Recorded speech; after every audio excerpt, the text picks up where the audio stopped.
Alhamdulillah nahmaduhu wa nasta'inuhu wa nastaghfiruh wa na'udzu billahi min syururi anfusina wa min sayyiati a'malina.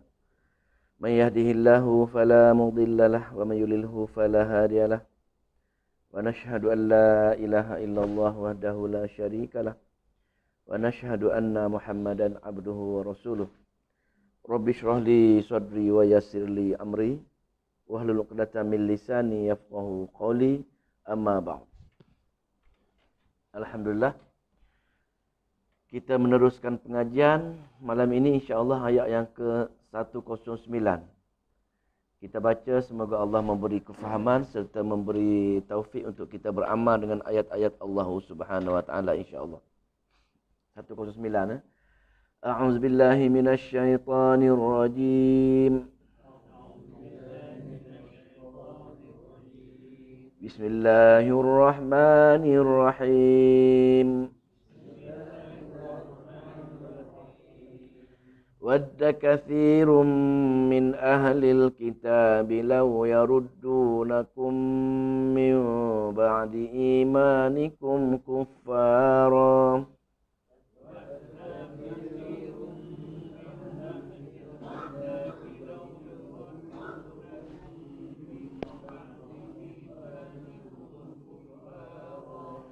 Hasadan min 'indi anfusihim min ba'di ma tabayyana lahumul haqq.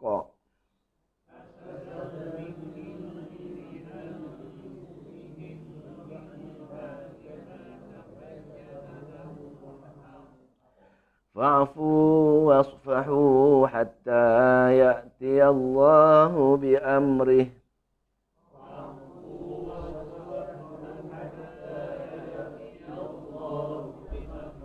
Inna Allah ala kulli syai'in qadir.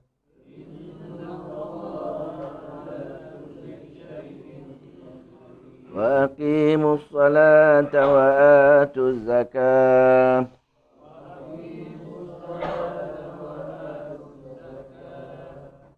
Wa ma tuqaddimu li anfusikum min khairin tajiduhu 'indallah.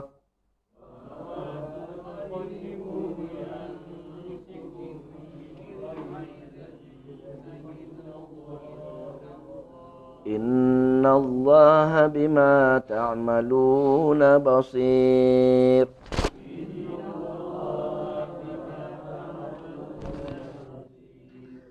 Masih lagi mengenai golongan-golongan Yahudi, golongan-golongan Yahudi yang menentang kerasulan Nabi kita Nabi Muhammad sallallahu alaihi wasallam. Mereka dengki kerana Nabi kita ramai pengaruh dan pengaruh ulama-ulama mereka kian terhakis. Maka ayat yang ke-109 merupakan ayat bahwasanya propaganda yang dibuat oleh Yahudi ini supaya Nabi kita ditolak. Yani Allah memberitahu maksud mengkritik Nabi ataupun membalik supaya pengikut jadi kita keluar balik daripada Islam. Itu maksudnya. Maksud dia ayat yang kita akan baca ini, Yahudi akan buat propaganda supaya orang yang dah masuk Islam terkeluar balik daripada Islam. Maka berbagai propaganda dibuat agar mencapai maksud mereka. Seperti tuduhan mereka, Islam dikatakan berperang dengan mata pedang, orang Islam ganas. Sekarang ni tak boleh sebut teroris dah. Kalau sebut jihad, kita panggil teroris. Tak dulu lagi. Orang Islam ganas atau Islam menindas kaum wanita dan sebagainya. Atas waktu itu mereka hanya belajar Islam ala kadar saja. Itu maksudnya. Maksud ayat yang kita akan baca ni. Kita tengok ayat dia.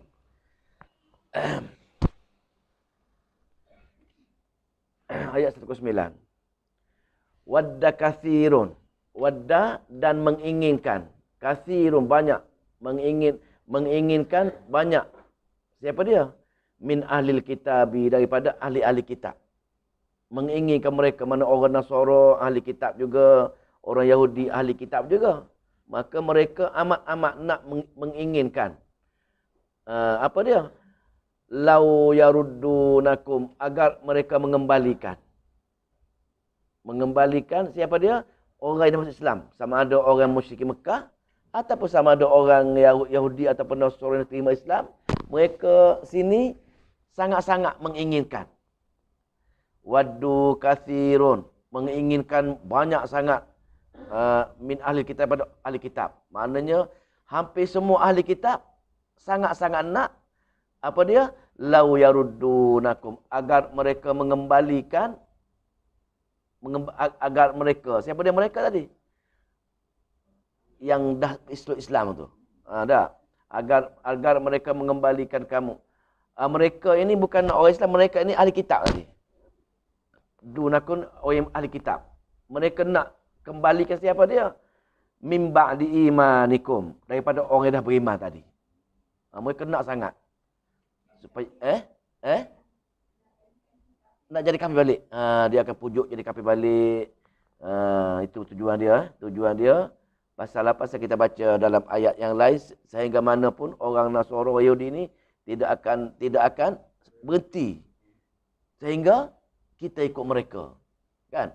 Kadang-kadang dia tak ajar masuk agama. Dia tak ajar, masuklah agama Yahudi, masuklah agama Kristian. Bukan macam tu. Dia tahu kalau ajak macam tu, orang tak ikut kan. Dia buat cara-cara, kaedah-kaedah supaya beramal seperti mana amalan mereka. Macam sekarang, tengok tak? Dengan handphone semua sekali kan? Dengan berbagai-bagai perayaan-perayaan. Tak boleh sebut perkataan takbir tak boleh sebut dah. Allahu Akbar pun ada cerita-cerita juga. Kafir pun tak boleh sebut. Banyak cerita-cerita yang ke arah sama dengan mereka. Ini masalahnya. Ke arah nak toleransi dalam beragama. Maknanya benda ni ulama-ulama mereka tidak akan putus. Akan berusaha macam mana pun Allah nukilkan perihal mereka. Mim ba'di imanikum, setelah ramai di kalangan mereka yang beriman. Sudah mereka beriman, kufar daripada kafir lagi ya, daripada mengembalikan kepada orang kafir daripada beriman tadi. Itu maksudnya, nak kembali balik sama ada akidah ataupun amalan-amalan supaya sama dengan mereka, amalan-amalan mereka balik itu sebenarnya. Kenapa punca dia? Punca dia ialah kerana dengki. Itu punca dia, hasadan. Punca asasnya kerana dengki je. Itu punca dia. Maknanya sangat-sangat, simpullah, sangat-sangat berkeinginan. Ramai ahli-ahli kitab di kalangan orang Yahudi dan Nasara supaya kamu murtad selepas beriman kerana sifat dengki tadi yang ada pada mereka setelah nyata bagi mereka kebenaran tersebut. Kebenaran apa dia kebenaran tersebut? Maknanya Nabi akhir zaman, Nabi Muhammad SAW, itu maksudnya daripada keturunan Arab dan wahyu bawanya adalah wahyu Allah. Mereka ini bermakna dengan agama baru tersebut masukkan agama lama mereka. Itu punca dia. Dengki. Mereka dengki. Kenapa mereka dengki? Min 'indi anfusihim, dari sisi mereka, min ba'di ma tabayyana lahum, sesudah menjadi jelas bagi mereka kebenaran kitab-kitab Al-Quran tersebut. Jelas benar, baru mereka ada perasaan dengki mereka di sini. Jelas kan? Maka apa dia? Dia dengki bila Islam jelas. Betul, dengki-dengki ini terhasil daripada orang lain lebih benar daripada kita. Lebih hebat dengki. Dengki tidak akan menjadi kalau yang lain lebih kurang daripada kita. Kan? Kita dengki ke orang. Kerana apa? Kerana orang tu lebih. Kadang-kadang lebih kaya. Kadang-kadang lebih lawa ke. Kadang-kadang lebih ilmu. Apa-apa saja kelebihan orang lain, itu menyebabkan dengki. Jadi dengki ulama-ulama kitab Yahudi Nasara ini kerana dia dah mendapati yang Islam tadi benar. Nabi akhir zaman benar. Kitab wahyu akhir last sekali benar. Dan syariat baru untuk menggantikan syariat mereka juga benar. Mereka timbul perasaan dengki tersebut. Itu pasti ya, dengki tersebut. Maka fa'fu, kerana itu maaf. Ini bukan kata maaf. Kerana itu jangan peduli dengan mereka. Maaf ni, wahai Muhammad, jangan peduli dengan mereka, dengki dengan kamu. Teruskan pembelajaran tersebut. Itu maksudnya. Fa'fu wasfahu. Kerana itu jangan peduli dengan mereka. Wasfahu. Dan biarkan mereka dengan dengki-dengki mereka. Cuma tugas kita ini berlindung daripada kejahatan hasil berdengki mereka. Itu je. Tak. Kita nak berdoa supaya orang lain tak dengki, tak boleh pasal hak dia. Kan? Apa yang kita boleh buat ialah berdoa supaya kesan daripada dengki tadi tak sampai kepada kita. Dia buat berbagai-bagai cara, dia nak bunuh ke, dia sihir ke, apa cara, dia boikot kita ke. Kesan tu yang kita berdoa dengan Allah supaya jangan di bawah perlindungan Allah Subhanahu Wa Taala. Dia biarlah dia dengki macam mana pun. Dia dengki merosakkan diri mereka sendiri. Kalau dengan agama lain lah. Kalau dengan sama-sama Islam, dengki dengan fahaman lain menyebabkan amalan mereka terhakis. Dengki ini penyakit hati, penyakit hati yang menyebabkan segala amalan mereka akan terhakis. Kita pun macam itu juga. Tidak dibenarkan sama sekali kita ada penyakit hati, iaitu dengki. Wasfahu, dan biarkan mereka berperangai demikian hatta sehingga apa dia? Ya'ti Allahu bi amrih, ada mendatangkan Allah perintah menurunkan hukuman kepada mereka.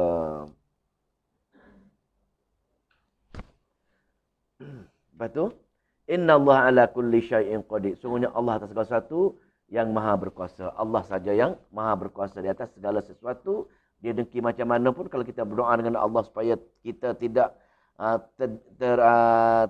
terlibat dengan dengki dia, maka Allah pelindung kita. Segala sesuatu adalah dengan takdir Allah Subhanahu Wa Taala saja. Itu saja.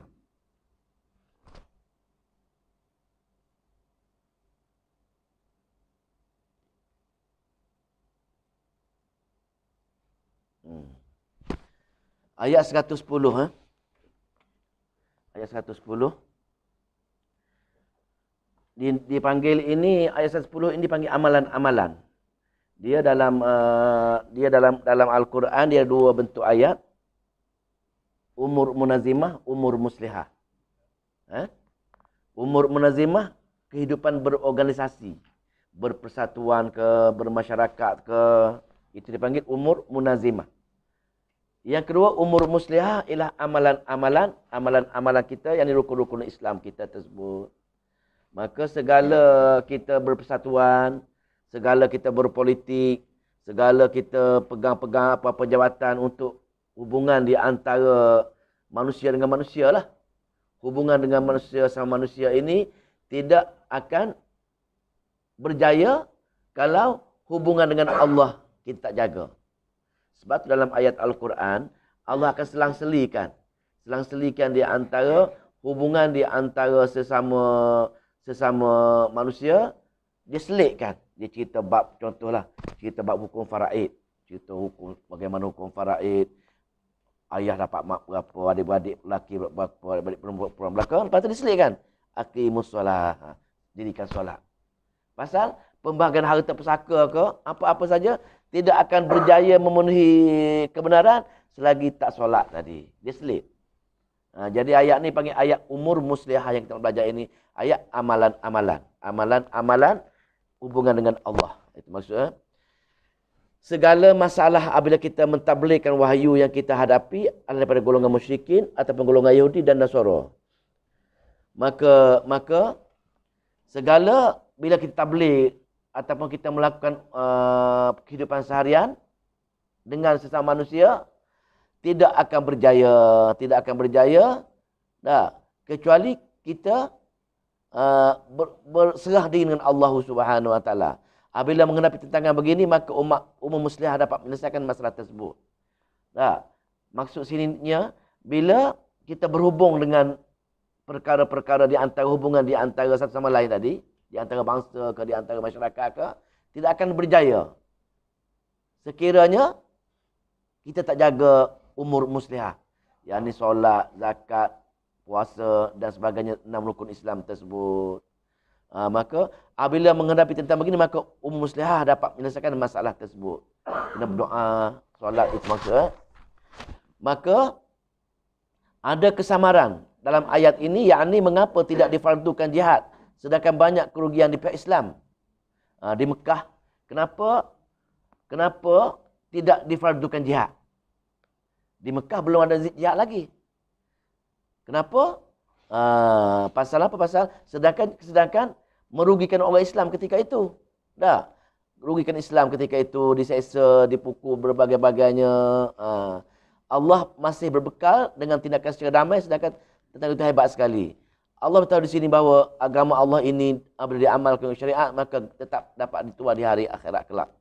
Maksudnya, tengok ayat dia. Hari tak berapa tu. Sesemua. Kepala pening. Bismillah. Ayat 100 sebelah Arab.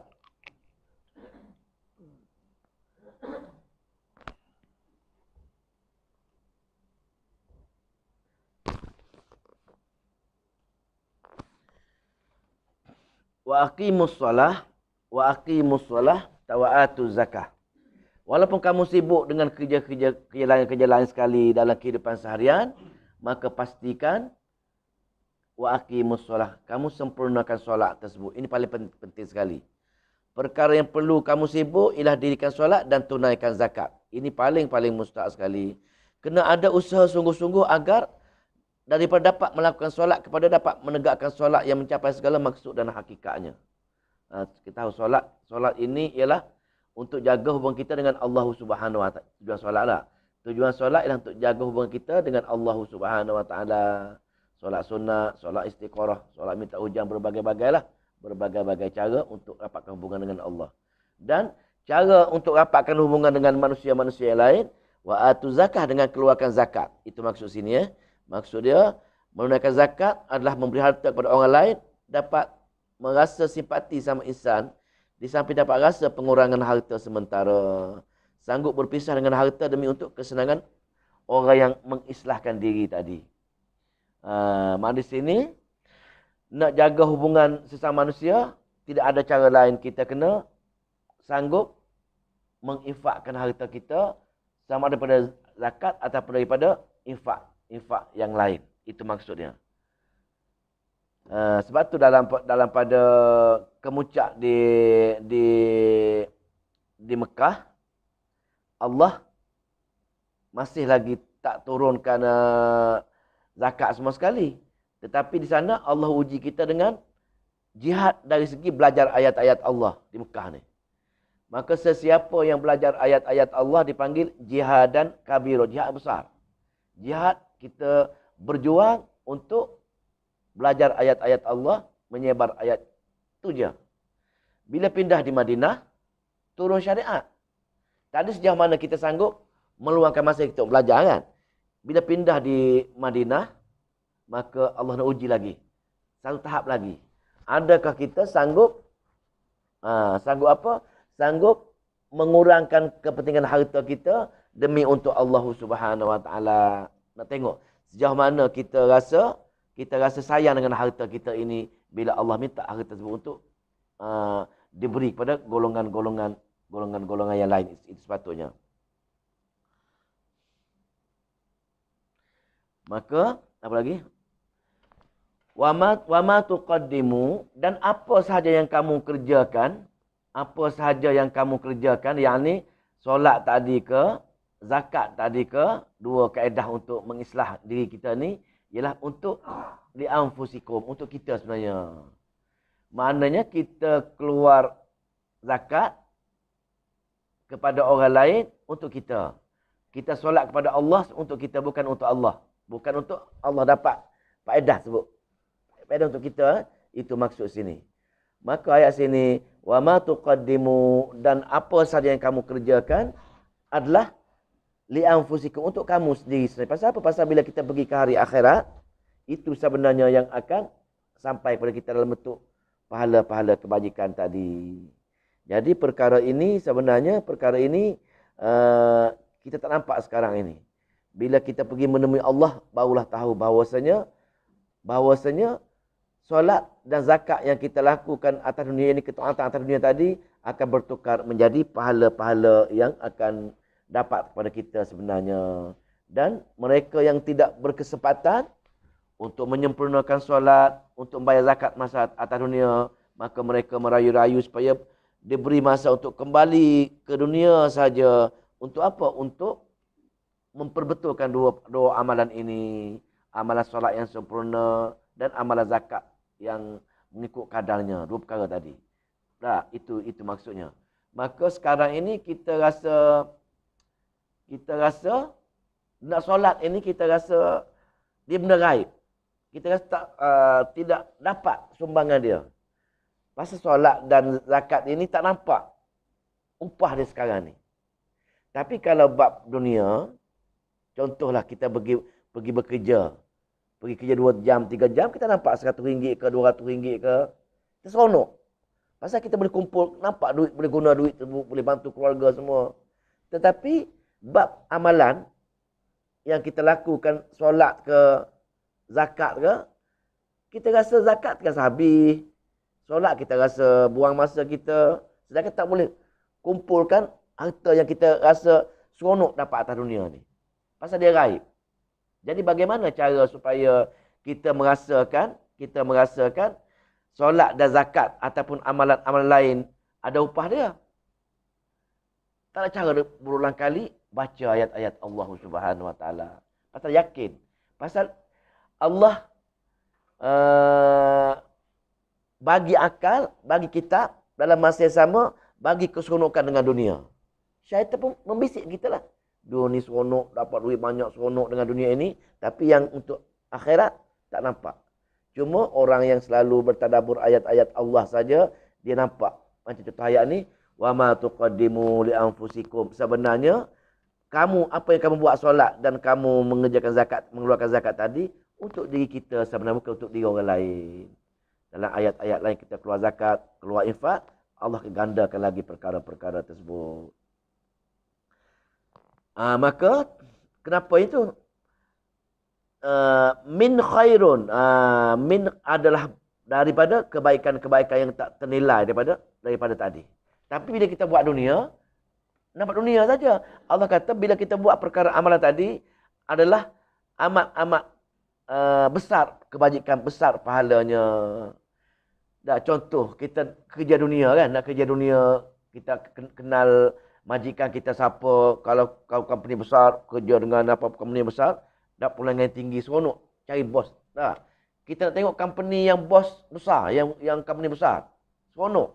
Tapi Allah cerita di sini, bab amalan, bab kerja akhirat ini, Allah bos dia. Kenapa kamu tak yakin dengan Allah Subhanahu Wa Taala? Itu maksudnya. Maka sebenarnya, وَمَا تُقَدِّمُوا لِأَنفُسِكُمْ. Apa yang kamu kerjakan tadi, yang gaib, yang tak nampak tadi, perkara-perkara agama tadi, sebenarnya min khairin, daripada kebaikan-kebaikan kamu tadi, siapa dia? Allah kata, indallah, tajiduhu indallah. Kamu akan mendapat segala kemudian daripada Allah Subhanahu Wa Taala. Allah nak buat perbandingan, wahai hamba, atas dunia ini kamu cari bergembira dengan apa yang kemewahan dunia dari segi power ke, dari segi harta ke, berbagai-bagai. Tapi mereka itu hanya untuk dunia. Tapi yang kamu rasa tak seronok kerja, yang kamu rasa malah nak berusaha tu, itulah sebenarnya yang baik bagi kamu. Kerana apa? Kerana dia pemberian Allah sendiri. Allah kenakan dia, tajiduhu indallah. Maka ianya pemberian daripada Allah Subhanahu Wa Taala sebenarnya. Nampak kan dia punya pendorong dia untuk kait dengan dunia, dengan hari akhirat. Supaya Allah sini, Allah nak bagi tahu kitanya, walaupun kehidupan dunia ini kita berorganisasi, berbagai berpersatuan, tapi sebenarnya kalau kita tinggalkan solat, tinggalkan zakat, mewakili semua rukun iman, sebenarnya kita ditipu sebenarnya. Kerana kita cari dunia tadi sebenarnya untuk dunia semata-mata. Tapi kalau kita buat solat dan zakat ini, Allah kata, di sisi Allah yang bagi pahala dan amat besar pahala tersebut. Kalau infak tadi dah ada 500 kali ganda, ada 700 kali ganda dan berbagai-bagai lah. Contoh kita solat, apa dia? Solat subuh. Dah, solat sunat subuh contohnya. Dunia dan isinya dapat tak? Tapi kalau kita kerja satu hari, mungkin dapat RM200, RM100 saja. Tapi tak nampak yang ni. Tak nampak yang kita solat sunat ini satu dunia dia punya janji Allah, habuan yang Allah bagi dengan kita. Tapi tak nampak. Kenapa tak nampak? Pasal ada hijab yang tutup. Pasal akhirat ini tidak ada orang yang boleh cerita dengan kita kecuali Quran je. Nak meyakinkan benda ni payah. Nak meyakinkan Allah, nak meyakinkan akhirat ini amat-amat susah. Pasal syaitan akan tutup kita supaya jangan yakin dengan benda-benda akhirat ni. Kalau yakin dengan tu, habislah syaitan, tertipu lah dia. Kecewalah syaitan kalau kita yakin dengan hari akhirat, pasal kita akan berusaha nak pergi. Berusaha nak pergi dan berusaha nak berikhtiar nak pergi ke sana. Atas ikhtiar Allah bagi kita, Allah bagi akal, Allah bagi Quran tu je ikhtiar kita. Dalam masa yang lama sejauh mana kita menggunakan akal kita untuk dengar Al-Quran dan Al-Quran akan ceritakan bab-bab akhirat, bab-bab benda gaib yang Allah menunggu peluang untuk kita diberi pada hari akhirat nanti. Inna Allah, tengok Allah kenakan diri dia. Inna Allah, sungguhnya Allah. Siapa dia Allah ini? Allah yang jaga kita, Allah yang cipta kita ini, Allah bagi rezeki ini. Dialah saja bima ta'malun, dengan apa yang kamu kerjakan. Dia tahu semua. Dia nampak semua apa yang kita kerjakan. Boleh lagi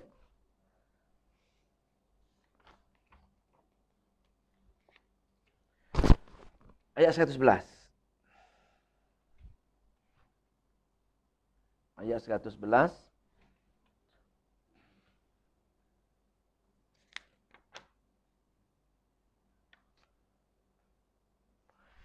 Ayat 11 dipanggil apa ni? Ayat syikayah. Degilnya hamba. Walaupun Allah cerita berulang kali tentang Al-Quran, walaupun Allah cerita berulang kali tentang amalan-amalan, tapi mereka juga tidak mengambil peluang, mengambil kesempatan tersebut, terutamanya orang-orang Yahudi dan orang Nasara yang atas tadi cuba nak menarik balik supaya manusia jangan beriman dengan Islam dan dengan Nabi akhir zaman ini. Degilnya orang Nasara, degilnya orang Yahudi. Wa qalu, dan mereka berkata. Siapa dia berkata ni? Orang Yahudi Nasara. Wa qalu, mereka berkata, lan yadkhulal jannah, tidak akan memasuki surga. Tidak akan memasuki surga illa man kana hudan, kecuali orang Yahudi au Nasara, atau orang Nasara. Mereka ni bangsa yang ditipu oleh ulama-ulama dia. Dia kata mereka bangsa terpilih.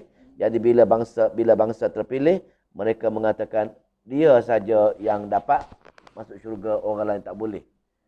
Jadi bila dikata macam itu, orang-orang yang beriman ini ikut mereka lah. Kalau yang tak kuat, iman tak kuat tersebut.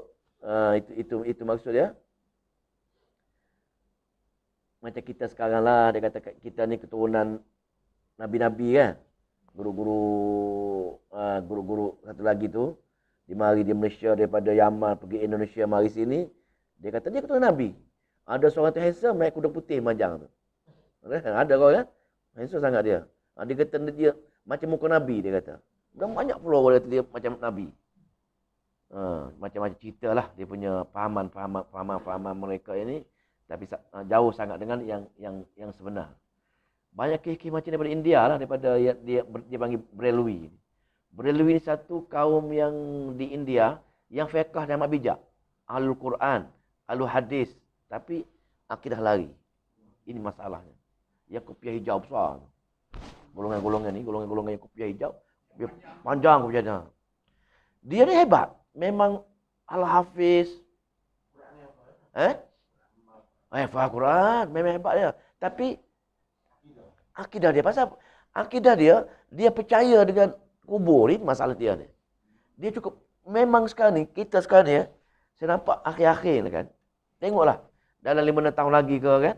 Berarti kita tengok. Mesti kubur ini, orang Malaysia pakai jadi puja kubur ni. Tengoklah.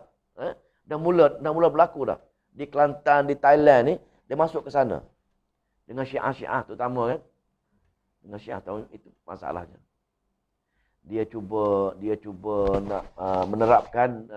Dia pasal, dia lah okey, cuma dia kata, orang mati tu hidup. Itu masalahnya. Dua kumpulan sama-sama Islam. Satu grup mengatakan hayati, satu grup mengatakan mamati. Ini punca dia. Dia berpegang dengan betul-betul orang yang mati syahid ini tidak mati tapi dia hidup dalam syurga. Dia fikir macam tu. Dia pegang perkara-perkara ni.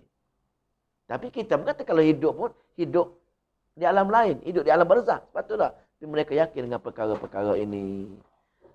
Jadi golongan-golongan ini mengatakan dia pihak yang benar lah. Dia keluarga Nabi, takkan keluarga Nabi ini tak nak ikut. Banyak syekh-syekh menyanyi kerja dia kan. Menyanyi manja.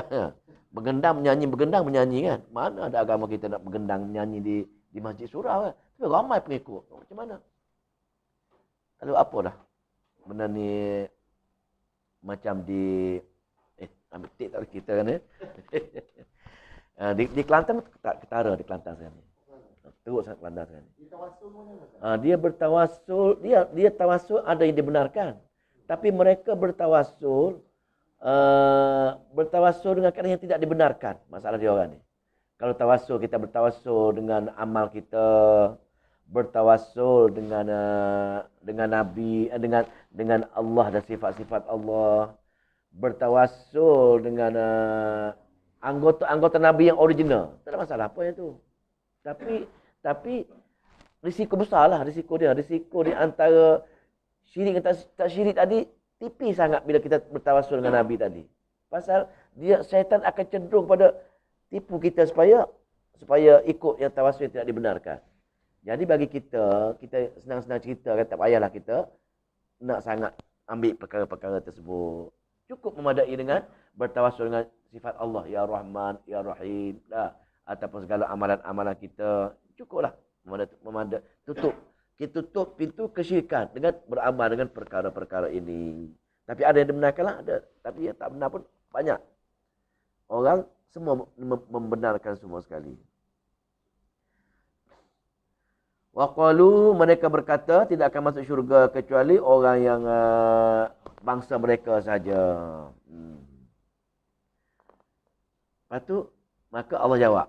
Bila dia kata macam itu, tilka amaniyuhum. Itulah merupakan angan-angan mereka saja.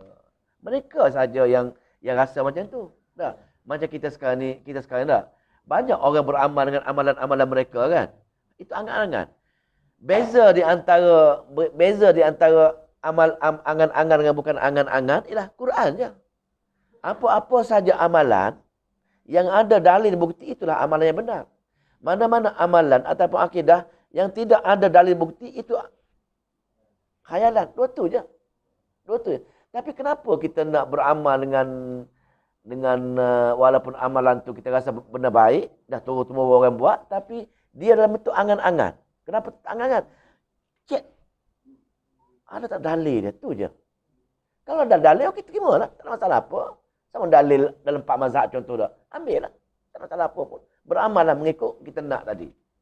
Yang jadi isunya, tidak ada satu dalil bukti yang mengatakan Allah katakan, bila Allah bagi tahu hanya kamu saja Nasara Yahudi masuk syurga. Tak pernah kata pun. Maknanya, dia hanya reka sendiri saja. Ini masalah dia lah. Dia hanya, Allah kata, tilka amat. Kamu hanya angan-angan kamu saja. Jadi kalau benda itu nak bukti tak, pun kita boleh dengan kawan-kawan kita pun, nak tahu ajaran dia betul ke ajaran kita betul, senang aja. Tengok Allah tanya dia. Tanya dia. Tanya macam mana? Amalan dia tadi. Hatu burhanakum. Dah. Tunjukkan bukti yang kamu kata amalan kamu ini bukan angan-angan. Okey, ayat Quran sekian-sekian mengatakan, contohlah kita kata tak, kita tak boleh bertawasul dengan kubur-kubur, dengan roh-roh. Pasal apa kita mengatakan? Dalil dia minta, tak bagilah. Dalilnya dalam ayat Al-Quran. Dalam ayat Al-Quran, dia kata apa? Dia kata, bila beribadat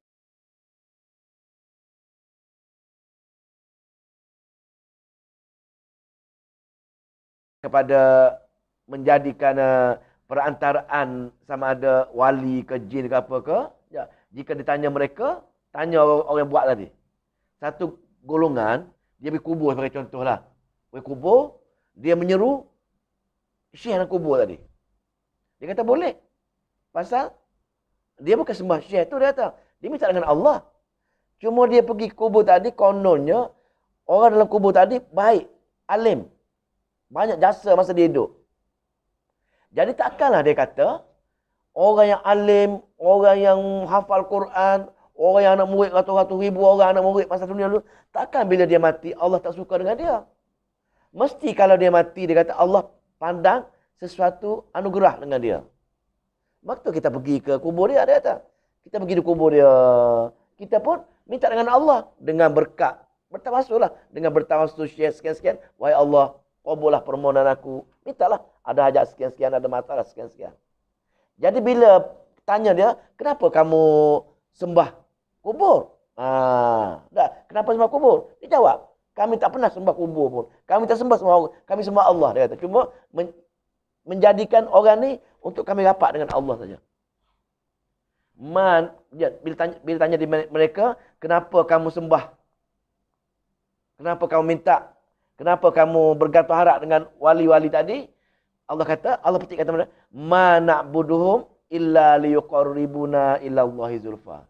Kami wahai Allah, kami tak sembah mereka pun.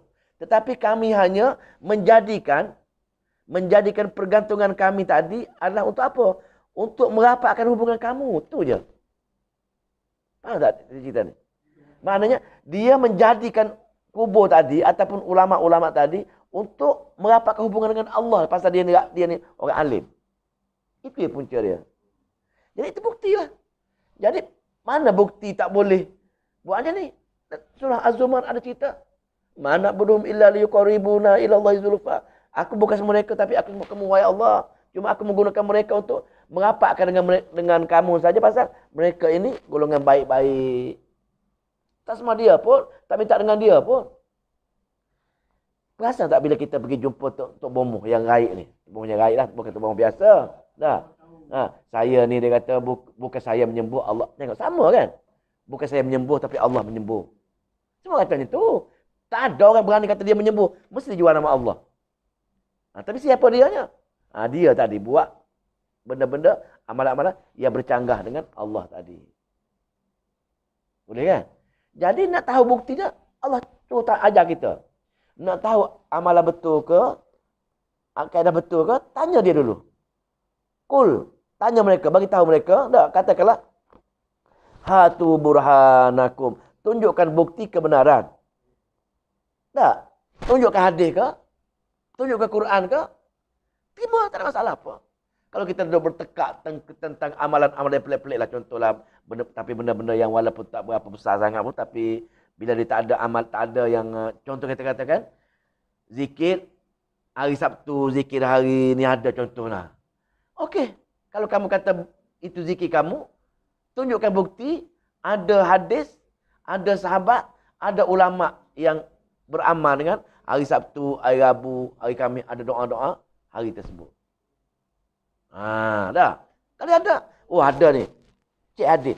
Ada, terimalah. Tu je. Simple. Masalah tak ada masalahnya. Bila tanya daripada mana ni? Ini guru kami mimpi. Guru kami mimpi, syekh tu bagi pada guru kami. Supaya beramal dengan amalan sekian-sekian. Dia tanya kita pula, kita ada baca zikir pagi petang. Ada. Buktikan. Buktilah. Bukhari kata macam ni, Abu Daud kata macam ni, Nabi buat tak pernah tinggal, sahabat tak pernah buat. Bukti. Qul hatu burhanakum. Jelas. Jadi apa nak bergaduh kini? Dah. Jadi dia orang ini anggap apa sini ya? Dia kata benda harus. Dia kaitkan harus. Apa salah benda harus? Kan? Benda harus ni buat pun tak ada. Tak apa-apa. Harus. Barulah. Kita anggap harus ini segala-galanya. Tapi kenapa kita nak buat benda harus, benda yang sunat ada? Nah, kenapa kita nak mengerjakan benda harus sedangkan benda confirm dapat pahala dunia dan isinya? Ha. Ada, tapi tak ada apa-apa kitanya. Kenapa kita terkejar-kejar hingga tinggal boleh pahala? Kita bekerja nak duit kan? Tiba-tiba kita kerja tak nak duit ya? Satu hari, dua hari kerja. Membanting itulah. Orang tanya, kenapa tak ada duit? Saja-saja kerja ya. Logik kita ni. Sedangkan ada tempat lain yang kerja boleh duit. Isu sekarang ini, ustaz-ustaz yang mengajar harus tadi tak menekankan sangat. Benda sunnah ada, benda pahala ada. Kenapa yang nak buat benda tak ada pahala? Nampak tak? Priority. Utama dia. Dia ambil, sepatutnya hak sunnah ada, tak payah. Pasal benda terhad. Contohlah, kita ada masa 5 minit aja. 5 minit nak buat yang mana? Satu boleh pahala dunia dan isinya. Satu dah harus. Mesti kita nak seorang cerdik dah. Seorang yang menggunakan akal, dia menggunakan neraca dia. Dia terima itu lah. Ini masalah kita lah. Masalah tak diberitahu oleh guru-guru yang mengajar. Pasal harus tadi. Benda sunnah ada. Benda sunnah ada. Benda sunnah. Sunnah tu bukan sunnah saja. Sunnah ni. Amalan-amalan Nabi ni. Kenapa kamu tak nak buat dia sedangkan Nabi buat? Ada pahala. Nah, dalam kitab tu kata sekian-sekian pahala. Dijauhi. Berbagai-bagai lah fadilat tadi. Kalau kita tengok zikir pagi petang dah. Allah ampun dosa sebanyak buih di laut. Dah ada offer dah. Tiba-tiba kita pergi baca zikir hari Sabtu. Nah, itu harus. Dia kata apa salahnya? Tak berdosa pun harus. Betul lah. Tapi kamu cerdik kau bodoh pasal benar. Dua jenis. Ada pahala tak ada pahala. Kamu nak yang mana? Nah, ini masalahnya. Tapi masyarakat lupa yang ni. Dia anggap benar harus tak apalah. Dia tak berlumba-lumba untuk nak pergi jumpa Allah ni. Maknanya, keyakinan dia dengan akhirat ni tak ada. Kalau orang yakin dengan hari akhirat, mesti dia berjuang pada dunia ini untuk pergi hari akhirat. Baru cerdik lah. Orang yang paling cerdik ialah orang yang ingat kematian dia. Pasal nak mati jumpa Allah. Tiba-tiba kita tak pandang benda ni. Jadi Allah ajar kita lah. Nak cek satu-satu amalan kita ataupun akidah kita di Allah ajar kita. Tanya mereka tadi. Kul hatu burhana. Kau tunjuk kalau amalan kamu betul, kalau akidah betul.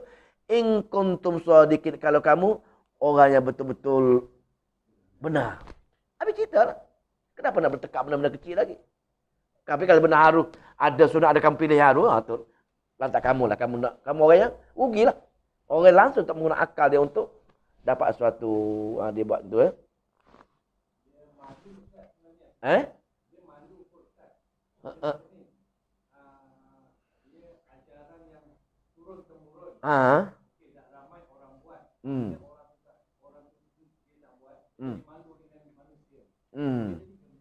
Boleh jadilah.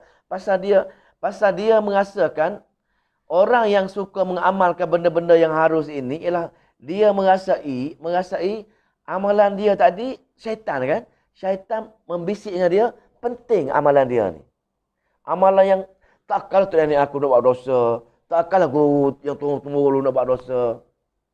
Dia fikir tu. Pasal syaitan tadi memandang baik apa-apa keburukan yang dia buat.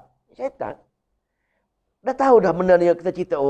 Dalam hadis siang-siang, zikir pagi, zikir lepas solat, ada yang zikir masuk tanda, semua ada. Nah, maknanya zikir yang Nabi buat tak mampu kita nak buat. Memang tak mampu nak buat. Nah, beribu-ribu. Nak makan nasi, nak pakai kasut, nak keluar rumah, nak sikat rambut, nak tengok cermin. Orang belanja kita belanja orang. Jumpa orang. Semua penuh doa Nabi, zikir-zikir Nabi. Tapi berapa banyak kita buat? Nah, jumpa orang bagi salam tu. Ni kita bagi salam, orang kita kenal je. Benda-benda yang kita tak kejar. Benda kita tak nampak akhirat. Kenapa tak nampak akhirat? Jarang baca hadis, jarang baca Quran. So kalau kita tahu orang yang bila kita bagi salam ke orang dah, maka dipanjangkan umur kita. Nampak tak? Maka kita seronok benda tadi. Pasal kita buat benda dengan ada fadilat yang Allah janjikan. Ha. Ha. Ha. Ha.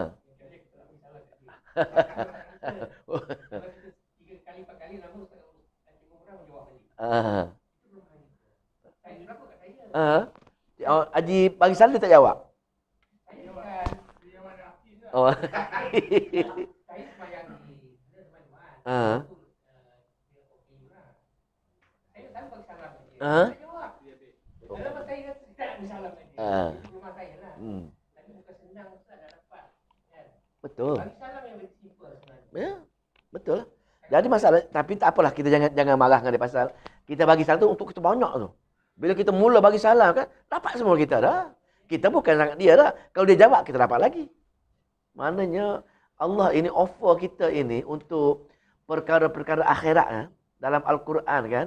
Semua sekali berlumba-lumba, bersegerakan, berlari-lari. Semua ke arah cepat. Buat akhirat. Buat dunia ni ala kadar je lah. Pasal dunia ini sebenarnya Allah dah tetap dah. Kejar macam mana pun itu je. Kalau dunia ini you kejar macam mana pun hingga tinggal perkara-perkara ni. Kalau tapi kita kena berusaha, bertawakal dengan dia kan, tapi jangan berlumba-lumba kerana dah tetap dah benda tu. Maksud berlumba-lumba kita tinggal akhirat ni. Tak. Dunia kita berlumba. Akhirat contohlah, berapa ramai nak berebut nak duduk solat sah pertama solat. Tolak kan. Ha. Itu benda yang paling yang hari-hari. Pergi dulu depan pakai serban besar. Sedangkan ada Nabi sanggup mengundi. Sanggup merangkak nak duduk sah pertama. Tapi tak nampak. Tak payahlah ke dia lah, kita kan sama benda ni. Pasal benda ni benda yang hanya yang nampak ialah orang yang dapat dengan Allah. Bila Allah nak bagi dengan dia, yakin dengan itu, oh rupanya ni dah. Wabu kita pak. Oh, Masya Allah. Tak apa.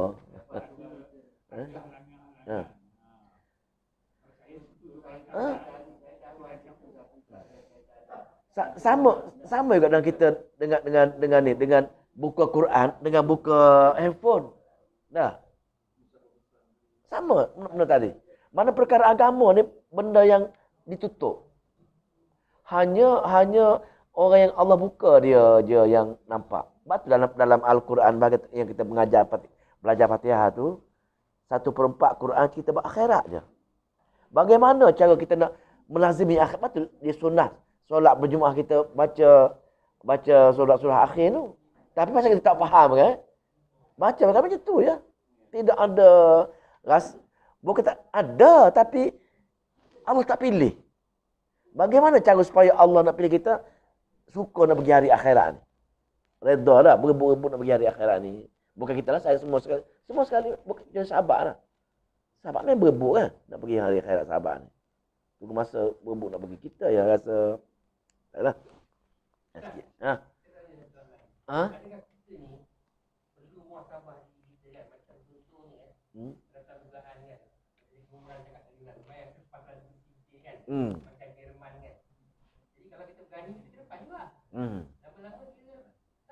Ayalah. Tapi bagi masa ini kita ni perlu tak muhasabah ni.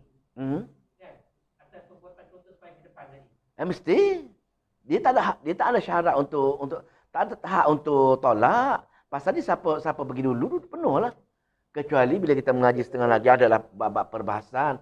Kalau dah orang penuh semua sekali, janganlah kita pergi langkah orang pula kan. Dan sembang Jumaat tu janganlah duduk. Boleh, tapi berdosa dia. Sesiapa yang tak merapatkan depan tu dah, tutup peluang orang lain. Pasal orang lain nak pergi pula akhir, langkah orang lain pula. Kan, langkah habis kepala orang langkah dah. Bila orang dah ni lah, kalau sembang Jumaat lah contohnya. Mana kat sini, kita kena berusaha berebut tadi tempat depan tadi.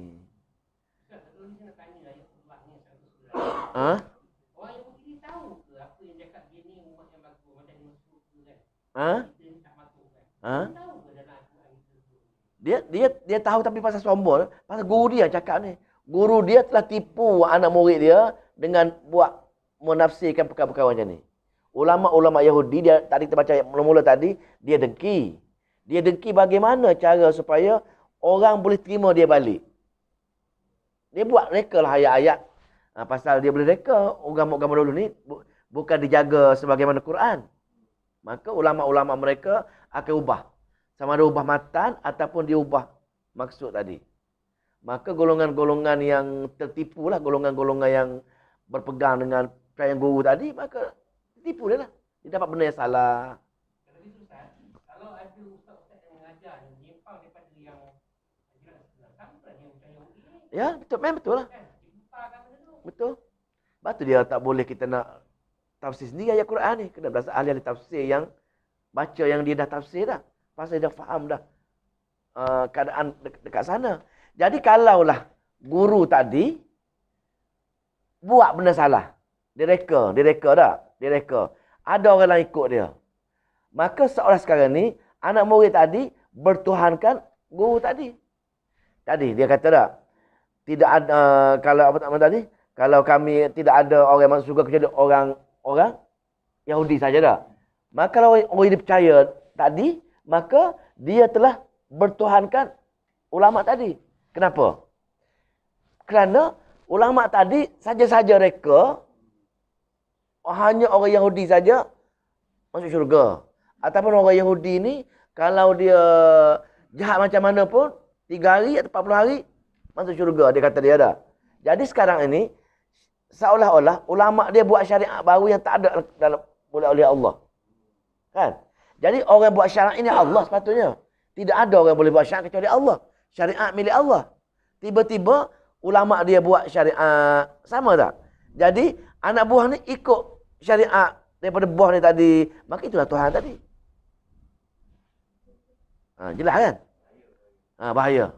Bertuhankan ulama dia. Kalau ulama kita, ustaz kita pun cerita benda yang salah, kita ikut dia, sama tak? Dia mula cari benda-benda yang haram, dia kata halal. Benda-benda yang halal, dia kata haram. Yang kata halal haram, siapa buat? Allah kan? Allah saja boleh menentukan halal dan haram. Tiba-tiba ada orang lain boleh buat halal dan haram. Maka sama dengan Allah tak? Bila sama dengan Allah, kamu sembah Allah, kamu sembah Allah lah. Tuhan kamu lah. Itu maksudnya. Yang main-main dengan perkara-perkara takut-takut bid'ah, dengan perkara-perkara khurafat ini, ambil benda sebagai amalan. Bahaya kita benda tadi lah. Tadi ayat tadi, Kul hatu burhanakum in kuntum shadiqin. Itu je. Kalau benar, tak masalah bincang. Kalau dia benar, ikut dia. Isu berani tengok kita isu yang paling simple kita yang untuk isi poin kita. Contohlah baru ni, katalah masa kahwin mana apa? Dah. Kalau kata banyak. Syafi'i pun ada 2 qaul. Kau pertama boleh, kau kedua tak boleh. Yang lain boleh. Tapi ada bukti. Ada. Buatlah. Dia nak buat boleh juga. Kenapa dia berperang kini? Patutnya, buat macam tu. Terimalah. Dia macam tu. Terima juga. Selamat dah. Pasal bila ada sama-sama, okey. Tak boleh. Pasal kau 5 Syafi'i lama, kena sebut terima nikah tadi. Terima dia punya pun. Masalah kita ni, mana orang buat, tolak. Yang bercang kita, terima. Itu isunya. Bergaduh tadi. Tapi bab akidah, dia tak bergaduh. Jadi, bila kita orang cari bukti, bukti Imam Syafi'i kata boleh, amal, tak kisahlah. Dia tu Imam Hanafi boleh. Amal lah. Kita nak ikut Syafi'i ikut lah. Tak ada salah apa. Syafi'i bukan calon-calon orang. Imam Syafi'i ni hebat. Ahli hadis semua sekali hebat dia. Dia kata dia tak betul kan. Itu masalahnya. Cuma setengah-setengah ahli hadis ini dia nak yang hadis paling sempurna, paling tepat. Paling dia kata paling afdal. Tak ambil lah, tak kisahlah. Tapi jangan mengatakan yang lain tak boleh pasal dia hadis lain pada juga. Imam Syafi'i ambil benda pun ada berdasarkan hadis dia, bukan berdasarkan ambil yang tu, pasal dia betul. Setiap mazhab buat amalan adalah betul. Bukan senang-senang. Imam Syafi'i nak buat sesuatu hukum tu bukan senang dah. Tapi masalah kita ini ialah tak boleh berlapang dada dengan perkara-perkara amalan ni. Hanya kita saja yang betul, orang lain tak betul semua. Ini masalah. Jadi bila dia tanya, ada dalil? Ada, okeylah. Cukup lah. Dia ada dalil? Ada dalil? Okeylah. Selesai masalah dah. Tapi dia kata, dalil kita lagi tepat. Oh, tak apalah tu. Itu perkara kecil. Furuk dah. Dalil ada, B, dalil, dia kata dalil paling tepat itu. Dalil apalah itu. Serah dengan dia lah kan. Jangan duduk. Itu ya. Tapi insyaAllah kalau hadis ni seronok. Hadis ni seronok. Berbeza Quran dengan Quran. Hadis seronok pasti kita boleh tahu. Hadis Dajjal macam mana. Kita mau ingat Dajjal. Hadis mengenai fitnah akhir zaman. Semua tu. Apa tu dia punya Imam Mahdi macam mana, turun kat mana. Semua seronok. Menyeronokkan. Akhirat macam mana, syurga macam mana. Semua ada cerita hadis lah. Maknanya tak mengantuk lah. Kalau Quran ni mengantuk sikit dah. Pula 3 perkara dunia. Akhirat. Nabi. Buat amalan bid'ah dengan sunnah. Allah. Syirik. Tauhid. 3 tu Quran ni pusing. Tak tahu dah baca Quran ni boleh pahala dah. Satu-satu benda dah. Satu-satu benda. Baca 1 bagi 10. Dah. Bukan sebagai satu ayat. Satu tak nak rebut. Pasal kita rasa tak apa 10. 10. Apa benar 10? Tak tahu. Yang 10 itu lebih pada dunia dia tak tahu yang tu. Pasal tak masuk. Kalau masuk kan, tak tengok di Facebook ni, tak tahu apa nak tengok. Nak main scroll lah handphone. Dah. Cuba scroll Quran ni. 10. Tapi malas. Malas sangat dengan Quran ni. Allah memilih kita lah. Itulah kita boleh kata macam itulah. Pasal belajar Quran ini benda yang ialah setiap benda kita baca ni 10. Sekarang 10 ni. Berapa banyak kita baca ayat dah. Malam ni saja kan.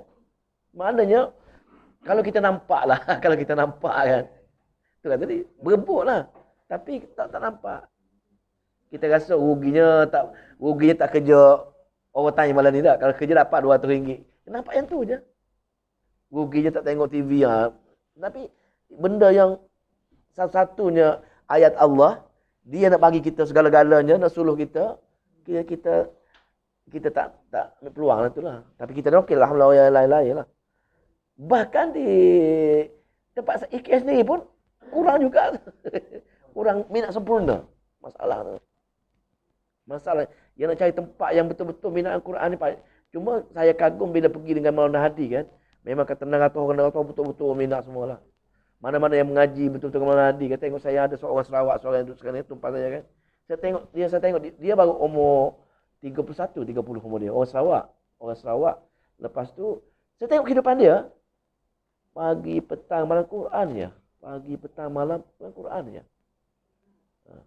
Dia seorang tu nama dia Ada. Orang Allah. Dia pergi tahun 2016. Lepas dia ayah dia, abang dia, seorang masuk Islam. Dengan Quran. Bila Allah buka, ialah satu-satunya benda kita baca boleh pahala. Quran je. Mana hadis tak boleh. Untuk pahala baca lah, pahala ni lah. Untuk pahala mengaji adalah pahala sebut dia tu tidak ada. Untuk lain Quran dia adanya. Pasal kau nak galak sangat kan.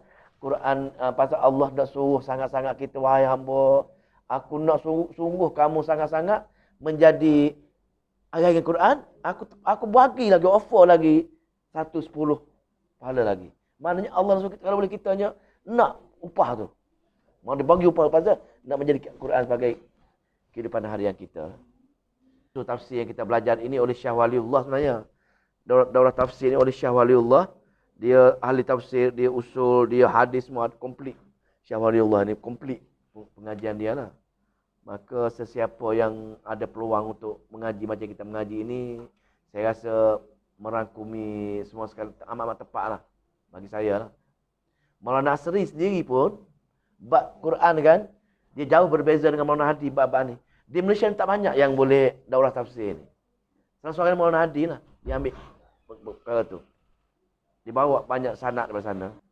A'udzubillahi minasyaitonir rajim. Bismillahirrahmanirrahim. Allahumma shalli wa sallim wa barik ala Muhammad. Allahumma faqina fi din wa 'allimna ta'wil wa hdina ila sawa'is sabil.